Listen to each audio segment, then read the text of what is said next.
In 2018, an architect named James Webb submitted plans for a residential building in Vienna. He had spent 14 months designing it. He told colleagues it was the most instinctive work he had ever done, that the building had felt less like something he was creating and more like something he was remembering. The plans were approved. Construction began. And then a historian working on an unrelated project came across a set of blueprints in a regional archive. The blueprints were dated 1887. They were for a building that had stood in a small town in what is now eastern Hungary, a building that had been demolished in 1923. The historian compared the two sets of plans. He called the architectural firm. He said he needed to speak with James Webb directly. When Webb saw the 1887 blueprints for the first time, he sat down and didn't speak for 11 minutes. We know this because the historian timed it. And then Webb said one thing. He said, "I've seen this before. Not the plans. The building. I've seen it before." James Webb was born in Bristol in 1983. He studied architecture at the Bartlett School in London, graduating in 2007. He worked for several firms before establishing his own practice in 2014. By 2018, the practice had a small team and a modest but well-regarded portfolio of residential and commercial projects in the UK and Central Europe. His colleagues described him as methodical, precise, not given to speculation or abstraction, the kind of architect who worked from function outward, who believed that a building should make sense before it should make a statement. He had no particular interest in history. He had traveled to Hungary once, briefly for a conference. He spoke no Hungarian. He had no family connections to Central Europe. He began work on the Vienna Commission in January of 2018. He has described the experience of designing that building in several conversations, with us, with his colleagues, and in a private journal he kept during the project, which he has allowed us to quote from selectively. In March of 2018, 2 months into the project, he wrote, "I don't understand this building. I feel like I'm not designing it. I feel like I'm trying to remember it correctly, like it already exists somewhere, and I'm trying to get it right." He did not show this entry to anyone at the time. He finished the plans in February of 2019. They were among the most coherent and fully realized designs his firm had produced. His structural engineer commented that the plans had an unusual quality, not just technically sound, but internally consistent in a way that suggested long familiarity with the space. Dr. Peter Voss had spent 23 years studying 19th century Central European architecture. In the autumn of 2019, he was working in a regional archive in eastern Hungary on a project related to municipal building records from the 1880s. The archive was poorly organized, decades of documents stored with inconsistent cataloging, requiring physical review of folders that had not been opened in years. In a folder misfiled under the wrong decade, he found a set of architectural plans. They were hand-drawn, as all plans of that period were, precise, detailed, the work of someone who clearly knew their craft. The building they depicted was a private residence commissioned by a local industrialist in 1887. It had been completed in 1889. It had been demolished in 1923, following a period of disuse. Dr. Voss almost set the plans aside. They were not relevant to his project. Something made him look more carefully. He had, 6 months earlier, read a profile of a London-based architectural firm in a trade publication. The profile had included images of recently completed and approved projects.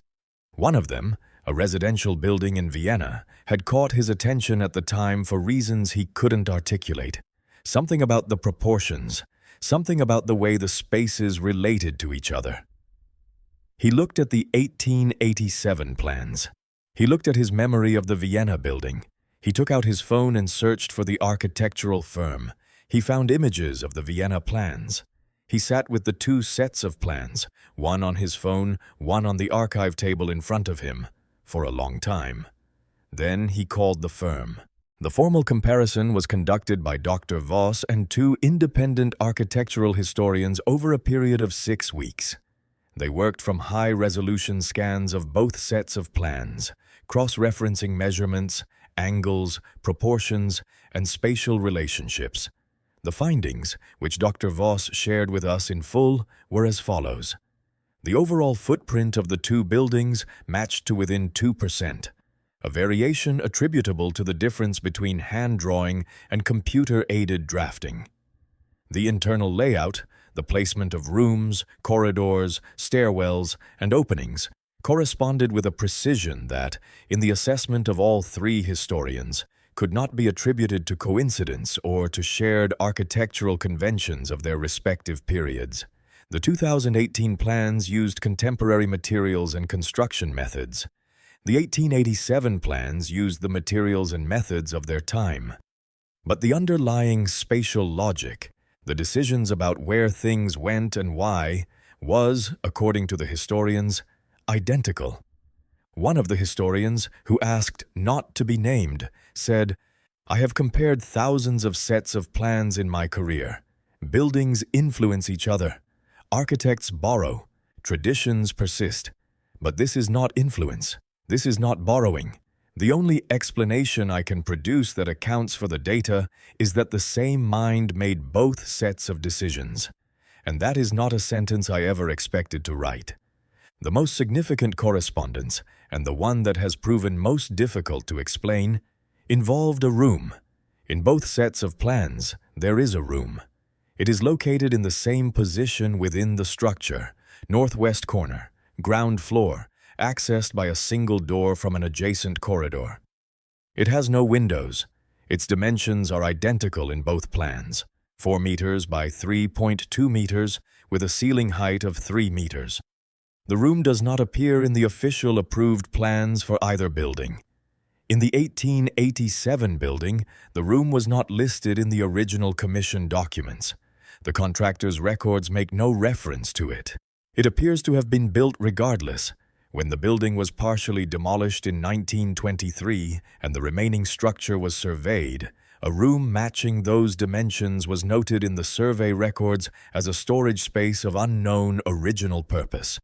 In the 2018 Vienna building, the room was similarly absent from the approved plans submitted to the municipal authorities. The construction team built from Webb's full set of drawings, which included the room. When the discrepancy was noticed during a routine compliance review, it was attributed to a drafting oversight and resolved administratively. The room exists in the completed building. James Webb, when asked about the room specifically, said, "I don't know why I drew it. I drew it because it was supposed to be there.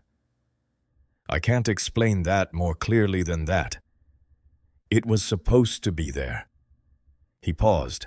Then he said, "In the dreams, that's the room I always end up in." James Webb had not mentioned the dreams to Dr. Voss when they first met. He mentioned them in their third conversation, reluctantly, and only after Dr. Voss had shared the full comparison findings and Webb had sat with them for several days. He said, "There's something I haven't told you. I don't know if it's relevant." He described a recurring dream that he had been having since his early 20s, long before the Vienna Commission, long before he had any connection to Central Europe beyond a single brief conference visit. In the dream, he was in a building. He knew the building, not in the way you know a place you've visited, but in the way you know a place you've lived. He knew where each room was. He knew the quality of the light in the morning. He knew the sound the floorboards made. He knew, in the dream, which door led where without having to check. He was always, at some point in the dream, in a small room in the northwest corner of the building. No windows, a single door.